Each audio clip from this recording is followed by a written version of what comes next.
en vous souhaitant un excellent lundi, bienvenue dans le podcast Le Paddock qui est à son 7e épisode de cette saison 5. P.O. Doucette et Jean-Michel Tremblay qui sont avec vous ce soir. Merci d'être là.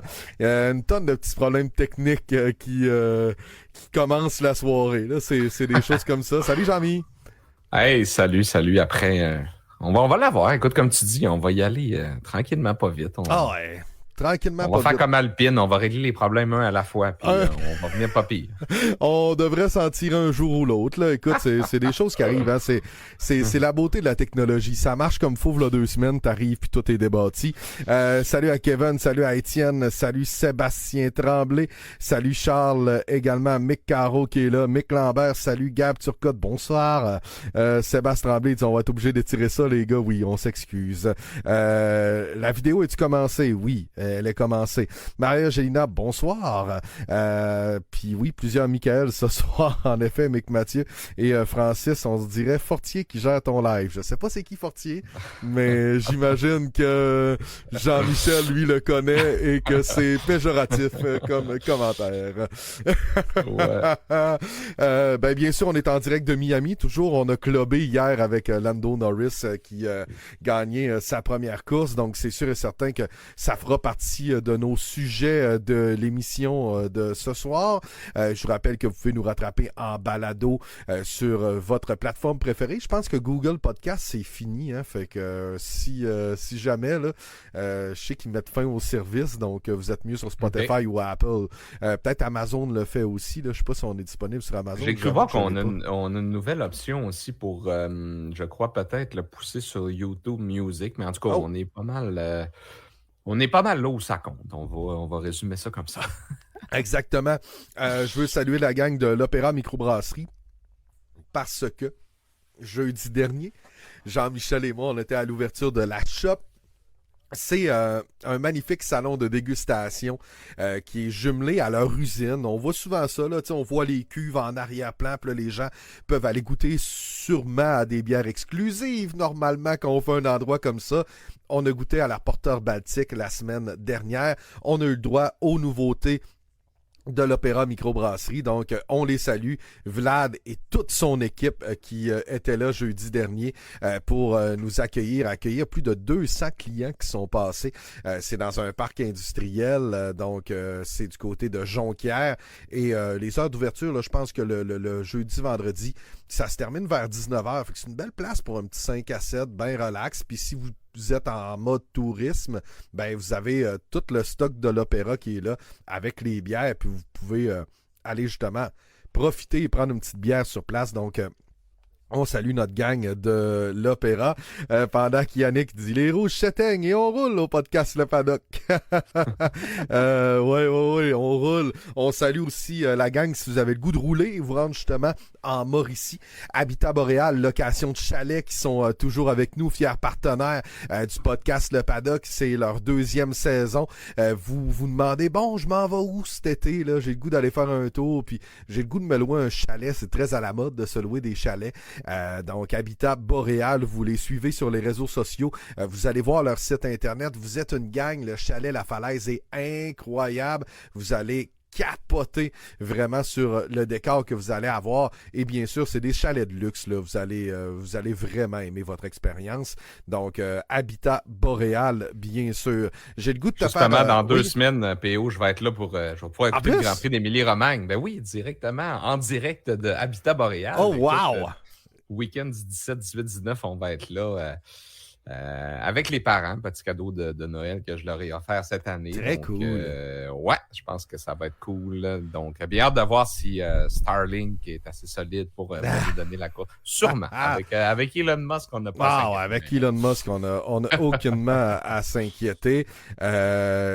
Joe Lamune qui est là. Salut Joe. Merci du solide podcast. Merci encore.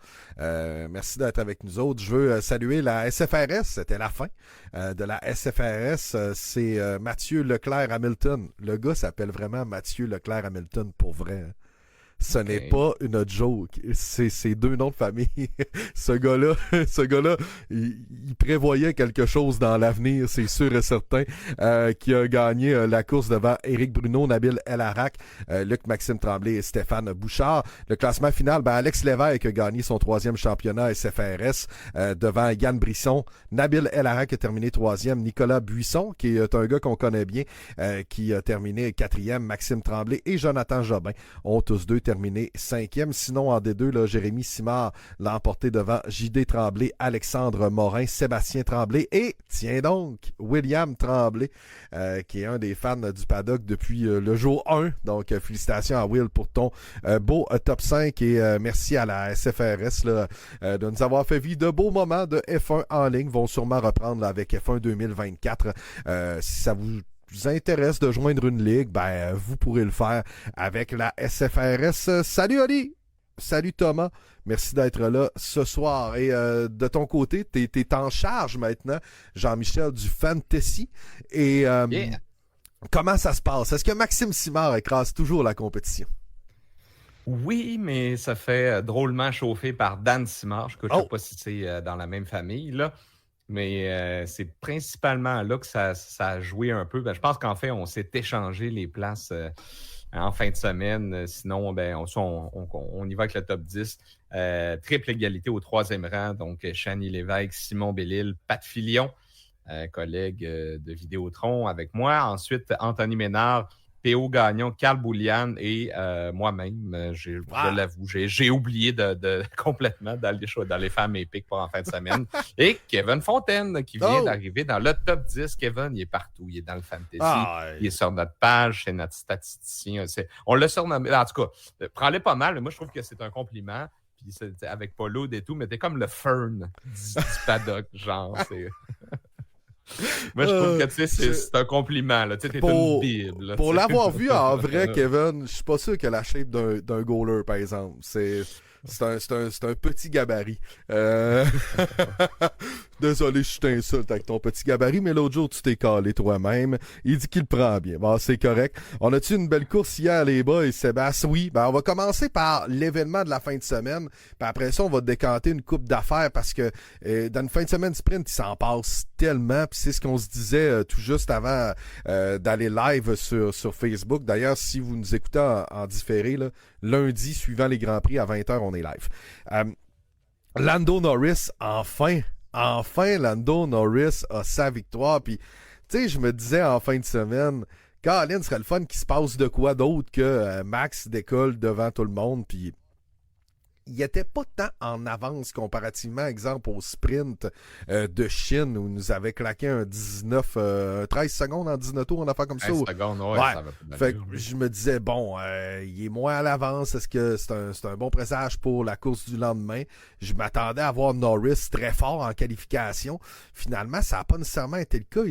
La piste s'était pas vraiment améliorée lors du dernier essai de qualif justement de la journée. Fait que je me suis dit, bon, on verra en course, qu'est-ce que ça donnera. Puis je m'attendais pas, avec sa position sur la grille, et encore moins avec la course qu'il menait, qu'il allait terminer premier. Mais merci à Kevin Magnussen et le régional de l'étape, comme dirait Gaétan, Logan Surgeon, qui s'est ramassé dans le mur.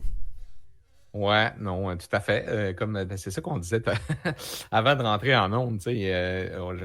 Tout à l'heure, aujourd'hui, le lundi, je fais toujours ça. Je passe la journée un peu à lire la plupart des articles qui sont sortis sur le week-end. Des fois qu'on a manqué un petit quelque chose. Un week-end sprint, c'est ça, justement, il y a de l'action le vendredi, le samedi et le dimanche. Fait que là, on dirait qu'avec tout ce concentré d'informations-là aujourd'hui, j'ai à peine des vagues souvenirs de ce qui s'est passé dans la course sprint. Là.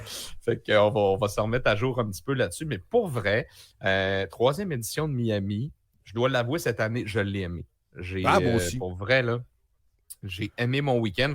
On voit que l'événement, je pense, gagne un petit peu plus en maturité. Puis c'était le fun, justement, de voir ça cette année. Puis le circuit, écoute, on commence à l'apprécier. Là, 3e année, puis le rouler un petit peu sur les jeux vidéo, ça nous le fait apprécier un petit peu plus. Puis on va marquer ça. Oui, vas-y. J'ai pas dit que j'aime un Street Circuit, mais Je l'apprivoise un petit peu plus. Ben, moi aussi, parce que je m'attendais que ce soit une course un peu plate, puis pas de dépassement. Puis finalement, on a eu des batailles du tour 1 au 57. Ça a brassé des incidents. On a arraché un cône. Écoute, il s'est passé une tonne d'affaires. Puis on a eu beaucoup, beaucoup d'actions. Le safety car qui a fait en sorte que Lando Norris a eu un free pass. Totalement. Ouais, il s'est ramassé premier. Max a essayé de l'attaquer une fois, mais il y a eu de la difficulté, Max, avec ses pneus, puis il y avait de la difficulté avec la balance de sa Red Bull. Après qu'il a passé par-dessus le cône aussi, on l'a vu, là, le cône a revolé, mais la base qui fixait tout ça, elle était encore là. Je pense qu'on mentionnait qu'il perdait, je pense, à peu près entre 2 et 3 dixièmes au tour avec ce manque de performance-là.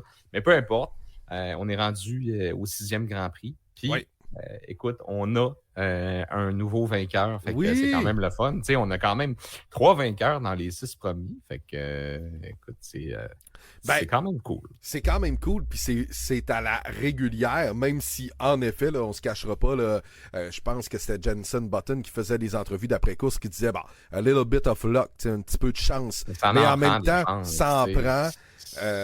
En F1 pour battre Red Bull, je pense qu'il fallait justement qu'on tombe sur un safety car. Puis c'est drôle, hein, quand il y a eu le virtual safety, je me dis il y en a un qui s'en vient, c'est sûr. Puis ça brassait, là. À l'arrière, ça brassait énormément. Puis, ça s'est battu, là. C'est pour vrai, là. C'est ceux dans le fantasy, peut-être qu'ils ont fait plus de points avec des pilotes un peu plus en fond de grille. Il y a des points au dépassement aussi. Hein, oui.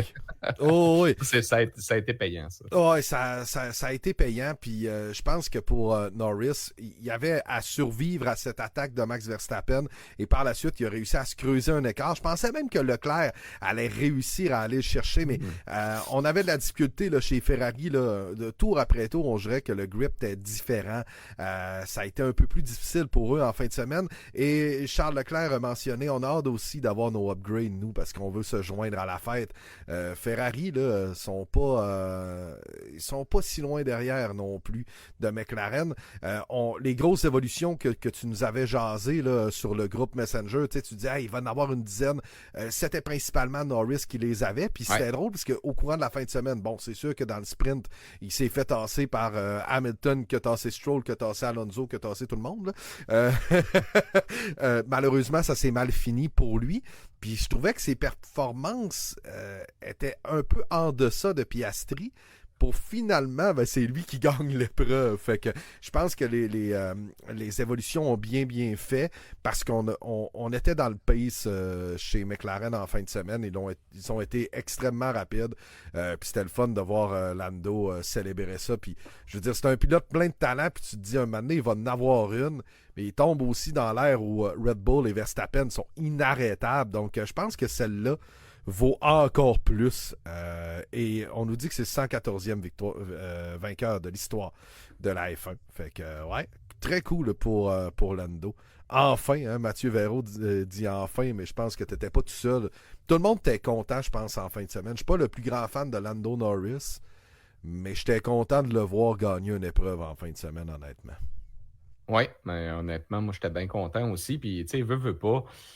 Ça fait longtemps qu'il attend après ça. Je pense qu'on disait c'est ça comme 6e saison en Formule 1. Fait que ça commençait quand même à être le temps qu'ils parviennent. Donc, en tout cas. Il avait passé proche à Sochi où il avait envoyé chier son ingénieur. Il avait mouillé. Écoute, il pensait qu'il était capable de finir, mais finalement, ça ne s'était pas passé comme il le souhaitait. Ouais, puis il l'a avoué aussi. Il dit souvent je fais des erreurs. Puis ça m'a peut-être déjà coûté des victoires ou des bonnes performances, mais pour moi, super content pour lui. Puis ce que j'ai aimé, c'est après la course où tout le monde était content pour lui. C'est la classe aussi. Il est arrivé en même temps que Russell, en même temps qu'Albon. C'est l'année là, qui est arrivé comme 2, 3, 4 quasiment nouvelles recrues en même temps. Russell a une victoire. Lui, il en a une aussi. Fait que je pense que tout le monde était content. Puis d'avoir Alonso t'applaudir, puis Hamilton aussi, qui, écoute, il a presque perdu le contrôle de sa monoplace, il l'applaudissait, puis il n'y a pas un pilote, je pense, qui n'est pas n'est pas venu le féliciter. Puis il y a même Fred Vasseur dans les félicitations qui est allé crasher un peu les célébrants. Ce gars-là, écoute, je l'adore. Pour vrai, Fred Vasseur, je suis rendu le fan numéro 1 ou 2 de Fred Vasseur. Il est cool, il est funny. Tu le vois dans les réseaux sociaux, il est chumé. Il y a une confrérie des directeurs d'équipe. Oui. Peut-être Christian Horner, qui est peut-être un peu en dehors de la gang, mais avec Toto, avec Zach Brown, toute cette gang-là, tout le monde a l'air vraiment comme chumé. Puis, je sais pas, t'as juste le goût de prendre un café avec. Là, il a tellement l'air sympathique. Là, comme individu. Il a Je pense que c'est ça ça prenait ça à Ferrari. Il est en train tranquillement, pas vite, de mettre les bonnes choses aux bons endroits. Puis écoute, même en fin de semaine, on a vu un petit stop de 1,9 secondes chez Ferrari. Là, ça jouait du coude. 2,1 chez Red Bull, 1,9 puis chez Mercedes, 3 secondes. C'est comme... perdre une seconde dans les puits, c'est dur ou impossible à aller rechercher en piste. Il y a du gros travail à faire là-dessus. Il y a d'énormes travail à faire chez Mercedes qui ont fait jaser un petit peu en début de week-end parce que on courtise pas mal Max Verstappen, mais de façon publique du côté de Toto, ce qui énerve pas mal Christian Horner. Et bon, on a appris... c'est le but. oui, et on a appris le départ en plus d'Adrian Newey. Et ça, c'est Zach Brown qui est allé en mettre en disant je pense que ce sera le premier domino, ça va commencer à tomber. On reçoit beaucoup de CV de chez Red Bull. Fait que ça commence à brasser pas mal en coulisses, puis veut pas, la cible dans le dos, c'est Red Bull qui l'a, parce que, écoute, ils sont tellement dominants avec les 2 derniers championnats. Je veux dire, ils étaient inarrêtables. À ce moment-là, j'ai l'impression que tout le monde va se virer vers eux et leur perte va s'en venir fort possiblement pour 2026. Là. Je pense que ce sera très difficile pour eux. D'un, avec ce départ-là et avec les petites guerres internes là, qui ne semblent pas ébranler tout de suite l'échiquier de chez Red Bull, mais je pense pour être un peu thème Miami, le palmier va se faire shaker pas mal là, dans les prochaines années, surtout si on a d'autres départs comme ça. Là. C'est sûr et certain que ça va brasser chez Red Bull. Là. Mais comme tu dis un peu, puis je pense que c'est cyclique aussi, la Formule 1. Tu veux pas. Là, on a connu une bonne période de succès chez Red Bull. Ça a été la même chose chez Mercedes. Là, une année, pas que les gens se tannent, mais c'est des gens qui aiment les défis aussi. Ouais. Fait que, on a vu que dans les dernières années, Mercedes a perdu énormément d'ingénieurs. Puis, petit à petit, ça s'est effrité. Il y a eu le plafond budgétaire qui est arrivé. Puis on regarde présentement, ça fait 3 ans qu'on est complètement dans le néant. Une année, c'est une chose. L'année d'après, on se dit non, ça ne fonctionne pas. Là, cette année, on semble-t-il, dans les commentaires de Russell, c'est qu'on a été trop extrême. Donc, on a trop voulu contrebalancer ce qu'on avait fait de mauvais l'année passée. Fait que là, on était champ gauche, là, on était dans le champ droit complètement. Si on peut résumer ça comme ça. Là. Fait que, au lieu d'y aller tranquillement, pas vite, c'est ça. C'est ce qui fait qu'une séance, c'est bon, l'autre, c'est pas bon. Il fait 30 degrés, c'est pas bon. Il fait 18, c'est bon. Cette voiture-là est complètement imprévisible. Puis, elle n'est pas performante. Hamilton roulait quand même dans le pace de Perez, mais on l'a entendu à un moment donné, si vous avez de la puissance à quelque part, donnez-moi-la. Ouais, s'il vous plaît. S'il vous plaît, donnez-moi-en. Mais bon, ce sera à suivre. Puis Verstappen a été un peu baveux là, en disant non, là, tu sais, moi, finir 5-6, c'est pas mon but. Je pense pour le moment, c'est pas son but, mais à un bon moment donné, je pense que si Red Bull, ça commence à tomber à gauche puis à droite comme ça, je pense pas que c'est un gars qui va rester là. Puis je me demande même s'il va changer d'écurie ou partir vers d'autres projets. Ce sera à voir. Les gens qui se disent ce serait le fun, Newey chez Ferrari, en effet, ce serait cool.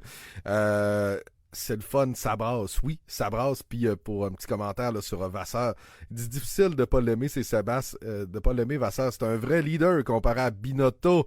Ouais, tu sais, c'est deux personnes totalement différentes. Je pense qu'il y a un gars qui ça y tente de vivre. Binotto arrivait de la technique aussi. Oui, si c'est ça.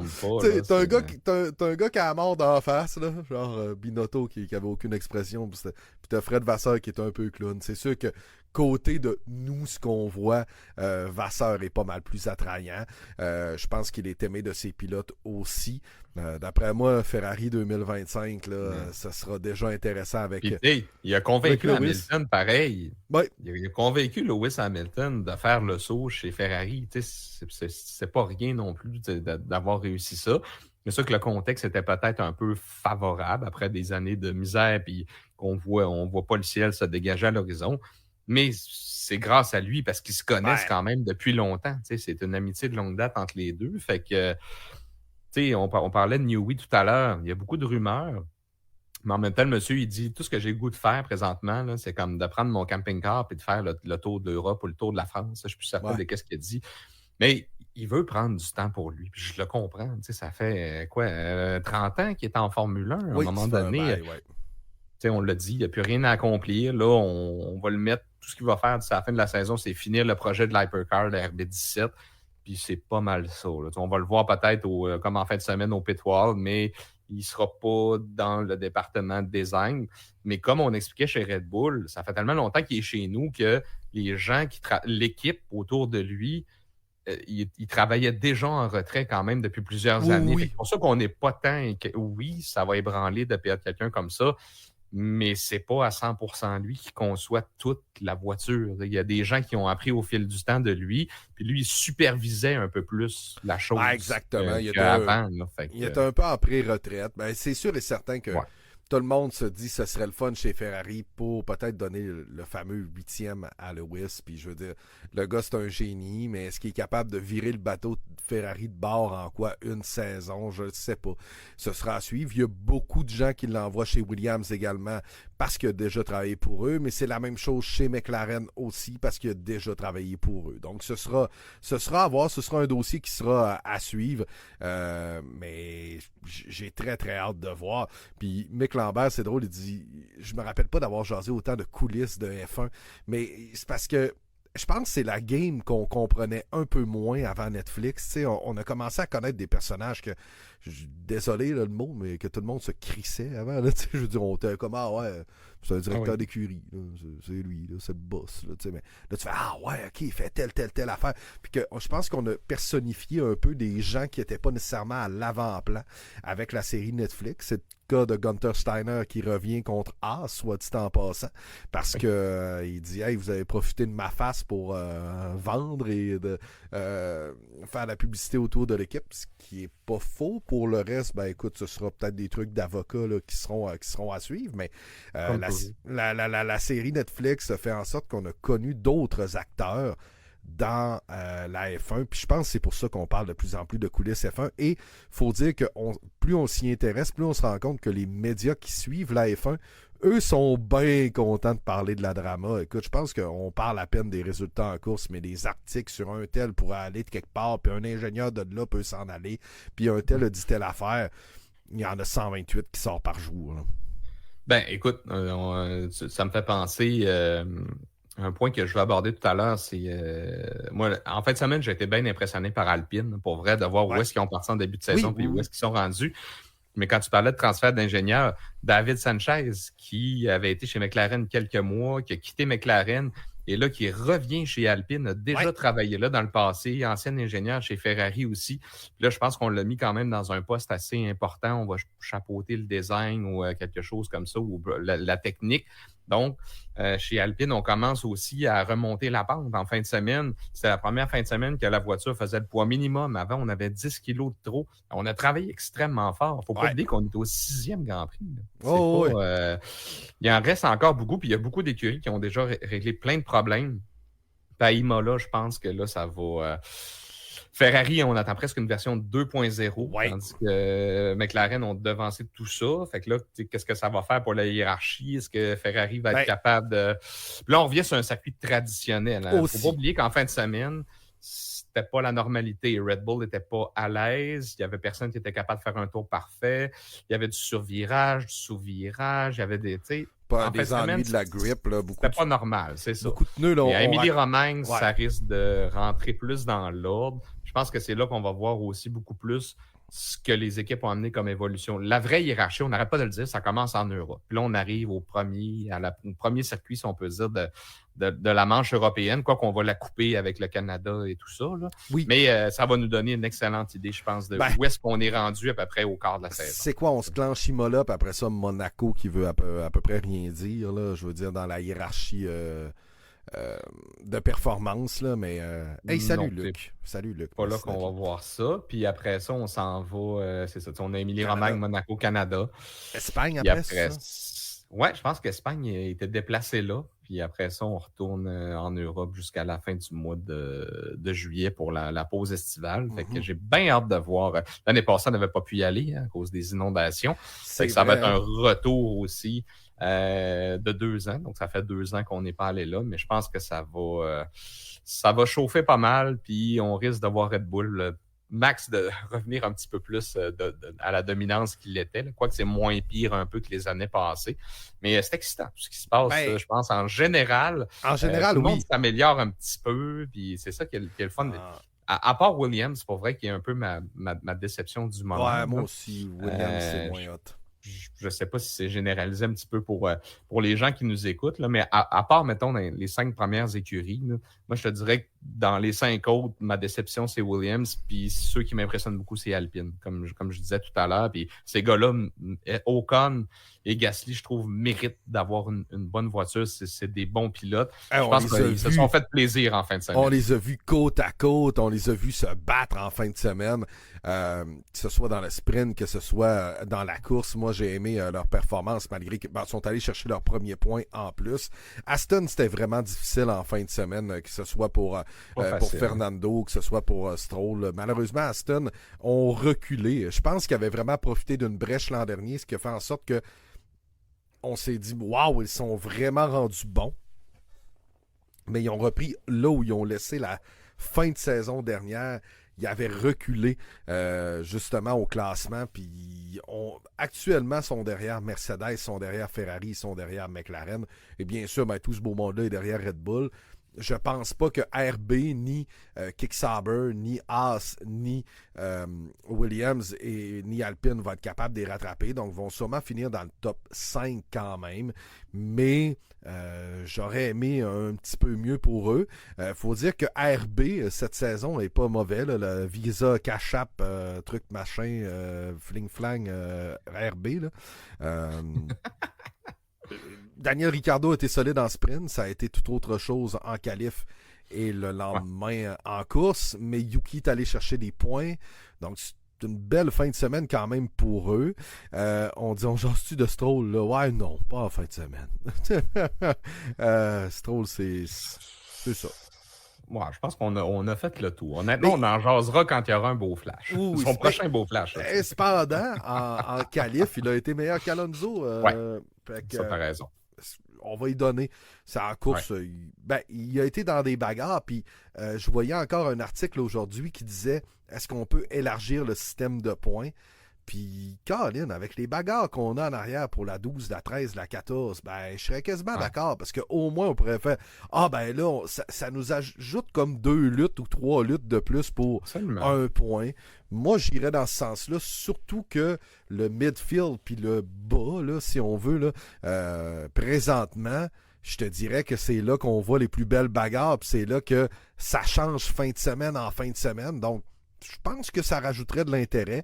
C'est sûr que là, on ne s'attaque pas à la grande domination, mais comme je vous l'ai déjà dit, puis je pense que Jean-Mich aussi l'a déjà dit, même tantôt tu parlais de cycle en F1, il va toujours en avoir un ou un autre qui va être ultra dominant, et ça va sûrement être une écurie en particulier. Donc ça, on n'est pas capable de faire en sorte qu'il y a quoi? On est rendu à 25 courses, là, 24 cette année. 24, ouais. Il ne peut pas avoir 24 winners, là, ça c'est sûr. Il n'a pas assez, mais tu sais, je veux dire, on s'attaque à un problème, mais c'est sûr et certain qu'on ne peut pas s'attaquer à chaque domination, malheureusement. Mais gars, en fin de semaine, je pense que ça a fait du bien pour tout le monde. Puis il y a des gens qui pensaient que Verstappen allait toutes les gagner. Mais tu sais, à date, il y en a 2 qui n'ont pas gagné, puis on est au 6e Grand Prix. C'est pas si mal que ça. Bon, il y en a une que son char a pété, mais bon, ça, c'est un autre dossier. Des points Ouais, jusqu'à ça va 12. Ouais, c'est ce qu'on avance, puis en effet, moi, pour vrai, serait bien. je serais vraiment d'accord. Puis, tu sais, comme tu le dis, il y a tellement de fights en arrière, mais de te battre pour rien. Tu sais, à un moment donné, il faut que tu te battes avec pour un objectif. Là, sinon, Oui. on est tous d'accord que ça donne ça donne pas grand-chose. Fait que je pense que c'est quelque chose qui pourrait être très intéressant, très faisable. Je pense que la plupart des écuries semblent bien ouverts à ça. Donc, reste à voir si ça sera... il faut que ça soit la commission F1, hein, ça soit discuté puis que ça soit approuvé et tout. Mais on voit d'autres séries quand même. Puis, à la limite, je sais que c'est un peu comme au hockey. Il y a des gens qui sont conservateurs et tout. Mais moi, je sais pas, moi, les 15 premiers, à la limite. Là, puis, mais rendu là, en fin de la saison, ça va... Ça va juste des choses, ça va juste pimenter les choses. Puis, ça changera rien aux gens qui sont en avant. Ils se font pas rattraper parce que Red Bull, parce que RB finit, par exemple, 11 fois 12e. Ça impactera pas les équipes qui sont en haut. Eux autres, ça va rien changer pour eux autres. Mais c'est plus en arrière, dans le midfield, puis à la fin, comme tu disais, que ça peut créer des motivations additionnelles et tout. Donc, puis changer les dynamiques, plus prendre de risques, moins de prendre de risques. En tout cas, moi, pour vrai, je suis vraiment pas fermé à ça. À un bon moment donné, on a dit à Piastri, Lando est en train de lead l'épreuve, va pas provoquer un safety car. Puis c'était pour une 17e position. Mais là, si c'est pour une 12e qui vaut 1 point, on fait quoi? Est-ce qu'il va y avoir plus de safety? Est-ce qu'il va y avoir plus de risques? Est-ce qu'on va avoir plus de manœuvres à la Magnussen, comme on a vu en fin de semaine, qui sera notre prochain sujet? Moi, je pense que ça amènerait de l'action à pas mal. Je suis vraiment pour. Oui. Et on parlait peut-être à la style NASCAR, là, donner 1 point si tu finis. Là. Mais en NASCAR, des fois, c'est quasiment un derby démolition. Là. Fait que c'est sûr que il y a 40 voitures. Il y a 40 voitures. Fait que quand tu as fini, tu mérites ton point. Là. C'est sûr que tu mérites ton point. Avez-vous entendu parler aux États-Unis? Ils font parler pourquoi F1 ne voulait pas... comme nouvelle écurie. Oui, je pense que... C'est le Congrès américain, dans le fond, qui veut... Puis en même temps, Kevin me jasait de ce point-là, puis c'est un point que je trouve intéressant. C'est que les États-Unis sont super protectionnistes, les emplois et tout. Puis, veut pas, Liberty est américain. Il y a 3 grands prix aux États-Unis. Donc, genre, vous venez siphonner de l'argent chez nous. On a une écurie américaine qui veut rentrer en Formule 1 très solide, créer des emplois ici.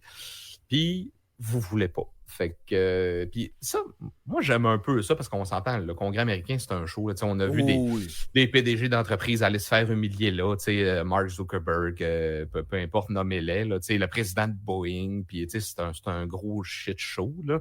Mais juste peut-être pour voir Liberty Media essayer de justifier ça et tout. Puis aux États-Unis, c'est bien politique. Là. On a vu aujourd'hui, je regardais sur TikTok, Lando Norris qui jasait avec Trump, puis il serrait à la main. Qu'est-ce qu'il fait là?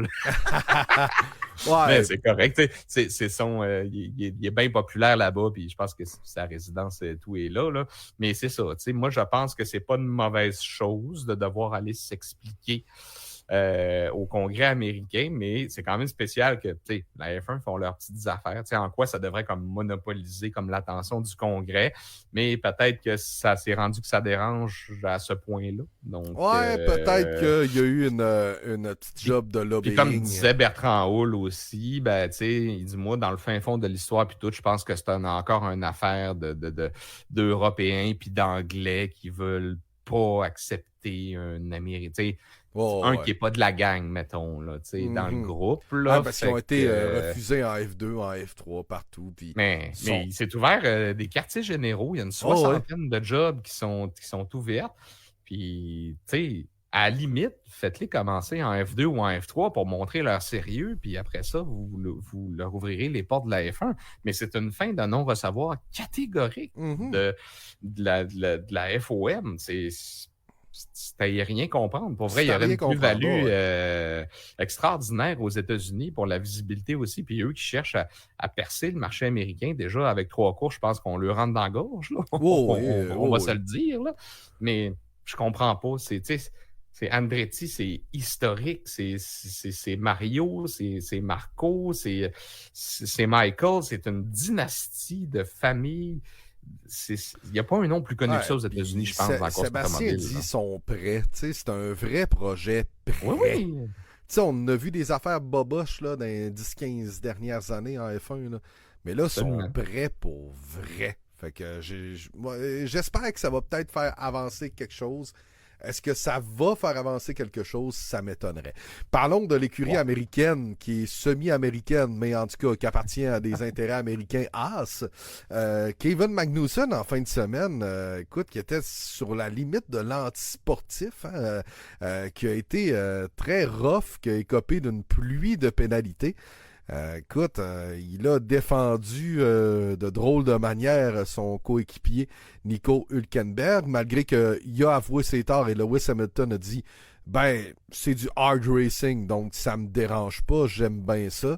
Mais c'était semi-cabochon, là. À la Kevin Magnussen qui est pas dépassable, pis ça, tu sais, je veux dire, t'es pas en train de jouer à Forza Motorsport, là, tu sais, je veux dire, t'es dans les 20 pilotes de F1, là, je veux dire, à un bon moment donné.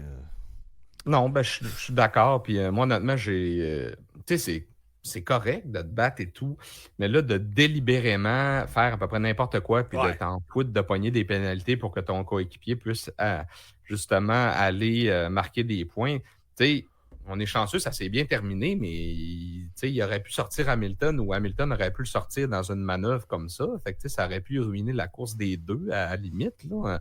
Un peu comme ce qui s'est passé en course avec Sargent, là. Ouais. Les Haas, en fin de semaine, ils ont été, je pense, de presque toutes les bagarres importantes. Mais pour vrai, moi, j'ai trouvé que c'était antisportif. C'était une coche de trop. C'est mon avis à moi, bien sûr, là, mais c'est ça, tu sais, de délibérément puis volontairement dire c'est correct, c'était tout mérité. Puis c'était volontaire en plus. Oui. C'est de la misère. Puis en plus, le karma s'en est peut-être chargé un peu le lendemain parce que la majorité, pour empêcher Hamilton de rattraper Nico Hülkenberg, c'était pendant le sprint. Le lendemain, là, ça a été une catastrophe de pénalité là, pour Kevin Magnussen. À chaque fois qu'il prenait sa pénalité, on regardait, ça a-tu bien été fait? Y a-tu dépassé une petite ligne quelque part? Je pense qu'il a été dans le viseur des stewards, puis Kevin mentionne 10 points de pénalité sur son permis actuellement, 2 de plus, et c'est un ban pour... il est banni d'un Grand Prix. Ça m'étonnerait pas. Puis également, on peut parler des 2 dive bombs qu'ils ont eu au premier virage. Écoute, on jurait que j'étais en train de jouer avec... justement, on parlait de la SFRS tantôt, là, de F1 en ligne. Là. Ça ressemblait à une course de F1 en ligne sur F1 23, là, où quelqu'un se lance. Puis, tu sais, je veux dire, Lewis est allé, il a scrappé à la course de Fernando, de Stroll et de Lando. Puis le lendemain, Perez a failli scraper la course de Max, celle de Charles, celle de Sainz, celle de Lando, celle de Piastri. Puis écoute... Mais Perez, c'était quelque chose. C'était quelque chose. À la limite, Lewis a un peu, quand même, plus de contrôle. Je pense qu'il a peut-être retardé son freinage, puis il a quand même réussi à glisser, puis Tu sais, les roues n'étaient pas bloquées avec la grosse fumée, puis tout, mais pour vrai, là, Perez, comme tu dis, là, il était à... Je sais pas comment de centimètres de sortir Verstappen puis tout le monde, mais je sais pas ce qui s'est passé dans son cas ou à quoi il a pensé. On dirait qu'il a fait la même chose qu'au Mexique. Là, on dirait qu'il a fait, je pars un peu plus loin, les autres ont... je pense que le départ de Charles a fait en sorte qu'il a comme passé puis il a continué, puis ce coin-là semble être invitant, mais je pense pas que ça freine comme on veut. Je sais pas si c'est la partie sale de la piste à ce moment-là, mais écoute, il a locké, il s'est ramassé, puis même son retour en piste était extrêmement dangereux. Quand les pilotes l'ont vu là, dans le cool-down room, là, les 3 premiers, à l'écran, là, il était Max, la face de Max, écoute, son expression faciale. Son expression faciale valait 100$ parce que, écoute, ça a passé très, très près. Mais c'est drôle, hein? 2 départs, deux situations assez similaires. Bon, heureusement, la deuxième fois, il n'y a personne qui a été hors course là, au départ. Ça a été un autre cas pour Lewis Hamilton et bien sûr que Fernando Alonso est allé dire, c'est sûr, vu que c'est un Britannique qui n'a pas eu de punition, il dit ça avait été moi, j'en aurais eu. Puis normalement, normalement, c'est pas le genre de call que j'appuie, mais écoute, là-dessus, Fernando, OK, t'as peut-être raison. Je pense qu'il y a peut-être eu un... c'est Lewis, mais lui, il dit, je suis allé pour le gap. C'était quand même... Il a quand même mis fin à 3 courses. Là. 3 courses. Oui, 3, parce que Stroll a abandonné Lando aussi, puis Fernando avec Fait que je pense qu'une petite tape ses doigts aurait pu faire là, un petit 5 secondes ou de quoi de genre aurait pu être fair. Mais ce qui est drôle, c'est que là, tout le monde a vu le replay. Perez, lui, ça va faire la même affaire en pire, mais heureusement, comme on disait, n'a pas ramassé personne au passage parce que heureusement. Bol! Il arrivait vite, là, il aurait pu avoir de la casse solidement. Écoute, ça aurait été. Ça aurait été incroyable. C'était où déjà? C'était en Hongrie, là, où Bottas avait ramassé tout le monde. Là, je pense que ça, c'était la victoire de Ocon, si je me trompe pas. Quand il a ramassé tout le monde. C'était en Hongrie 21. Ouais. Ouais, Moyasio. C'était humide. Ouais, puis ça avait très mal fini. C'était la victoire d'Ocon, si je ne me trompe pas. Peut-être quelqu'un dans le chat qui peut me le dire. Là, mais... Puis Alonso qui essayait de couvrir les arrières. Je pense qu'il n'y avait pas Hamilton là, qui essayait comme de. Il y avait toute une fight entre Hamilton puis Alonso au volant de sa Alpine. Ouais, je m'en rappelle. On avait réparé la voiture de Max Verstappen au duct tape. Elle était trouée sur le côté. Avec du tape gris à grandeur. Oui. Parce qu'il fallait qu'il termine dans les points. C'était très chaud avec Hamilton à ce moment-là. Ouais, Hongrie 2021, c'est ça. C'était très hot. Les gens qui demandent à Kevin Kevin, on a besoin de toi. Il confirme. Ouais. C'est comme. Kevin, je te dis, il a hérité du titre. Ouais, c'est ça. C'est le vérificateur des commentaires. C'est ça. C'est vrai de ça. C'est vraiment Hongrie 2021. Mais ouais, c'était quelque chose. Pinball Bottas. Et il avait ramassé tout le monde sur son passage. Puis en plus, là-bas, c'est un virage style Miami, mais encore plus corsé parce que. C'est pas. On s'en va dans la direction diamétralement opposée à de où t'arrives. Fait que, tu sais, je veux dire, ça. Ouais. C'est un gros freinage, puis tout le monde se ramasse un peu dans le tapon à un bon moment donné. Là. Fait que c'était 3-4 de large à ce moment-là. Oui, c'est ce que ça avait fait. Tout le monde s'est fait ramasser. On a failli assister à ça en fin de semaine. Malgré tout, je pense que ça a été vraiment une belle fin de semaine. J'ai goût de te dire, fait que finalement, les sprints, on aime ça. Cette saison, j'aime mieux ça que la saison passée. Oui, ça fait un long week-end, mais... Le nouvel horaire, pour vrai, j'aime bien ça. Je trouve ça le fun. Puis en plus, le samedi, ça nous met beaucoup d'action. On a la course sprint, puis comme 3 heures après, on a la qualif qui décolle. Fait que ça fait un samedi quand même avec beaucoup de trucs à écouter. Ma blonde aime moins parce que. Ouais, ben moi, écoute, en fin de semaine, F1 TV a roulé de vendredi à dimanche. Là. C'était vraiment ça. Écoute, on avait le filleul à ma blonde, puis cet enfant-là, un jour, il va dire ouais, j'écoutais tout le temps la F1 avec PO, parce que il est arrivé le vendredi, je l'ai assis avec moi, je lui montrais les voitures. Le lendemain midi, j'étais là, hey, check les voitures. Le samedi soir, hey, check. C'est très hot, ça. Fait que, non, ça a été une belle fin de semaine. Puis, je dois avouer que j'aime mieux le format aussi. On classe les choses. Il y a une pratique. On s'en va en sprint qualifying. Il y a le sprint. Ensuite, on peut jouer sur les voitures. Fait que c'est ça qui est intéressant parce que... Ben oui. Daniel Ricciardo qui a terminé 4, qui s'élance 17. On voit Mercedes qui avait eu de la difficulté. Finalement, on a réussi à aller marquer des points. Tu sais, ça fait changement parce que l'ancien sprint, c'était une course plus courte de la course que tu allais avoir le lendemain. Tandis que là, vu qu'on peut un peu jouer sur les réglages puis tout ça, des fois, ça va désavantager une équipe, mais d'autres fois, ça va l'avantager. Puis c'est ça que j'ai trouvé intéressant, moi, en fin de semaine, c'est qu'on a eu des résultats différents entre la course et le sprint. Puis Miami, écoute, ça a été une réussite ce week-end. Je ne m'attendais pas à ce que ce soit aussi le fun et aussi beau à voir, mais ça a été solide. Là. Je veux dire, Hamilton a terminé 6, Russell 8. T'sais, on a quand même sauvé les meubles parce que on était hors des points là, pour Lewis, si je ne me trompe pas, pour ce qui est du sprint. Je suis allé vérifier pour être sûr. Là. Pas dire n'importe quoi. Oui, il y a eu sa pénalité. Il y a eu sa pénalité, mais c'était pas pour... c'était speeding dans le pit lane. Fait qu'il a été il a roulé trop vite. Quand il y a eu l'accident de Norris, je pense, ils ont fait passer les voitures dans la ligne des puits. Puis semble-t-il que, tu sais, vu qu'il suivait à queue leu, il a pas mis son pit limiter. Puis, une erreur ça nous rappelle, voyons, Azerbaïdjan le avec fameux Magic Button. les freins la répartition de freins qui était tout d'un bord ou tout de l'autre. Là. En tout cas, ça avait. Je me rappelle encore quand j'ai écouté ça. Non! Moi, je criais comme. C'est-tu Mark Webber? C'était en 2021, je pense. Ouais, ça aussi. Ouais. Moi, j'étais là, Verstappen, pauvre lui. Puis, tu sais, je voulais autre chose que Lewis Hamilton à ce moment-là. Écoute, je me souviens, j'allais voir une course à Montmagny avec mon beau-frère Jay, qui lui est un fan de Max. Hein. Quand Lewis Hamilton a passé à droite, crier comme ça, là, c'était incroyable. Mais nous autres, c'est un cri de joie là, à ce moment-là. Là.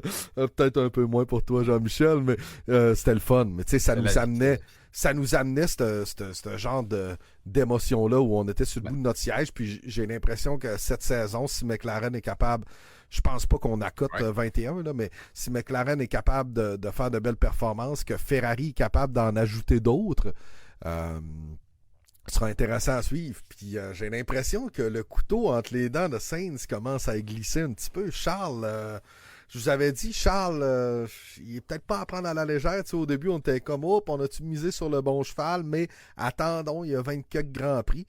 Je trouve que Leclerc est assez constant dans les dernières fins de semaine, puis je le trouve bien intéressant. Charles, je suis content de le voir où il est actuellement. Il est où l'ami Jérôme? Tantôt, il était là. Tantôt, il est passé. Fait que je sais. Il doit se remettre de son party d'équipe de samedi soir. Ouais, c'est ça. Ça semblerait qu'il est encore hangover de samedi soir, son party de fin d'équipe des Marquis. Classement, on va le regarder parce que des fois, on le regarde, des fois, on le regarde pas, mais il est intéressant. Bon, bien sûr que Max Verstappen est premier à 136. Perez est à 103. Non loin derrière, Charles Leclerc est à 98 points. Lando Norris est maintenant quatrième avec 83 points, égal à Carlos Sainz qui a lui aussi 83 points. Piastri sixième à 41. George Russell est à 37, il est septième. 33 points pour Fernando Alonso, huitième. Neuvième, Lewis Hamilton à 27 points. Et Yuki Tsunoda est maintenant dixième avec 14 points. Il a dépassé Lance Stroll qui est maintenant 11e avec seulement 9 points. 12e, Oliver Berman et ses 6 points. 6 points également pour Nico Hülkenberg qui est 13e, 14e, Danny Rick qui est allé chercher ses premiers points en fin de semaine. Ocon qui est sorti de la gang des zéros avec 1 point, il est 15e. Magnussen est 16 et ensuite Albon, Joe, Gasly, Bottas et Sargent, c'est un gros à 0 points.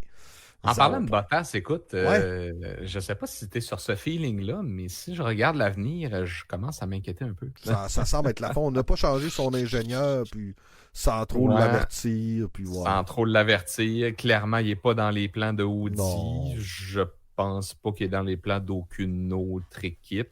Puis Joe Guan Yu, tu sais, on s'entend qu'Audi, ils n'ont pas besoin de l'argent de Joe Guan Yu, là, fait que c'est pas, en tout cas, ça sent pas très bon, peut-être. Ça sent la fin pour ces deux-là. Ouais. Pour ces deux-là. Et l'ami Logan aussi, qui Logan. emprunté. Ouais, Logan, il vit du temps emprunté, Logan. Ça achève pour lui. Chez les constructeurs, ben ça aussi, ce sera intéressant. Bon, Red Bull est à 2,39, là, je pense qu'ils vont gagner cette saison, mais Ferrari est à 187, McLaren est à 124. Hey, la saison dernière, je pense s'il y avait 16 points, c'est bon. J'exagère à peine. Les grands perdants, c'est Mercedes. Mercedes est à 64. Dans le top 5, mettons, là, c'est les grands perdants. Mercedes et Aston, parce qu'Aston avait beaucoup plus de points. Écoute, Fernando finissait sur le podium. Donc, 64 points pour Mercedes. On est à 42 pour Aston. Ça, ce sera vraiment le top 5 d'après moi là, pour le reste de la saison, parce que tout de suite, on tombe à RB avec 19, Haas avec 7, Alpine avec 1, Williams et Kick-Sauber à 0. Mais c'est pour ça qu'on, tu regardes ça, c'est pour ça qu'on dit que ça pourrait être le fun, justement, de détendre les points un petit peu plus loin. Et peut-être que Williams en aurait un ou deux. Ça en aurait peut-être genre 11-12 à la place. Je suis vraiment pour l'idée, moi, en toute honnêteté. J'ai rien contre, puis ça dérange pas les gens qui sont en avant. Parce que croyez-moi, si ça les dérangerait, ça aurait dit non, ça fait longtemps. Hey, c'est sûr et certain. Écoute, on a-tu d'autres sujets qu'on n'a pas passé rapidement? J'essaie de me faire une petite carte mentale de tout ça. On a parlé de Norris, on a parlé d'Hamilton, Ricardo Aston, ça a été plus difficile. Écoute, je pense qu'on a pas mal fait le tour. Carlos Sainz, on a parlé. Ouais, il Carlos. a été pénalisé. Oui, il a été pénalisé, soit dit en passant, pour le contact avec Piastri. Là, ça a été fait après la course. Sinon, écoute, je pense qu'on a fait le tour pour ce soir. On a bien ri, on a bien eu du fun. Ah, ben, la bière de la semaine, hein, on ne l'a pas présentée, mais c'est toujours disponible en story. Elle est dangereuse. Oui, c'est une. On commence à. Elle ne goûte pas du tout le niveau d'alcool qu'elle contient. Non, c'est ça. C'est une 9%. OK? C'est une triple gauze. Normalement, si vous êtes habitué des bières, les gauzes ou gueuses, là, appelez-les comme vous voulez, c'est le genre de bière qui est un peu saline, sûre, mais dans le 5% maximum, puis des fois, tu as de la 3.8. C'est une bière de soif, un petit peu là, de fin d'après-midi. Et bien sûr, les amis d'Opéra avec Ralbock en ont fait une triple gauze, mûre framboise et zeste de citron à un léger 9% d'alcool. Donc, c'est pour ça que ce soir, des fois, s'il y a des mots qui ont mal sorti ou que des fois, on ravale notre salive parce qu'elle est surette, ben c'est pour ça. On hyper salive. Stroll, c'était quoi sa pénalité?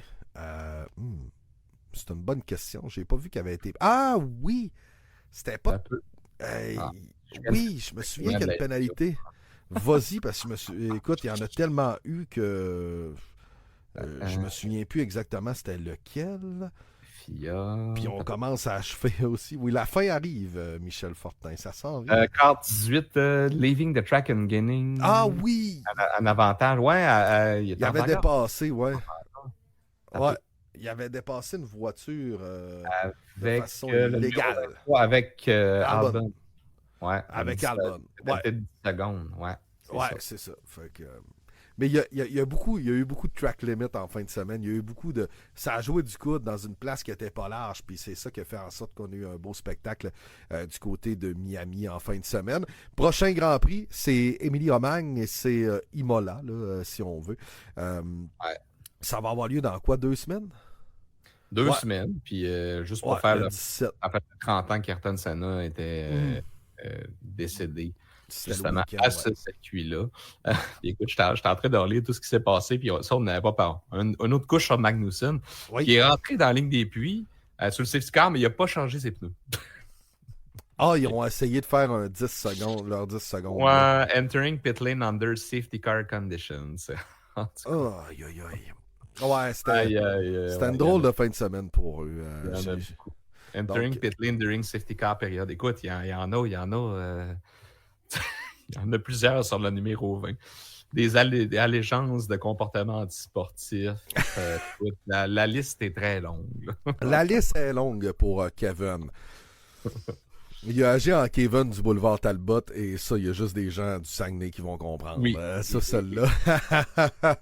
Un gros merci d'avoir été là ce soir. Je vois Michael qui est souvent là. Salut Émile, merci d'avoir passé. Oli Simard, salut mon pote.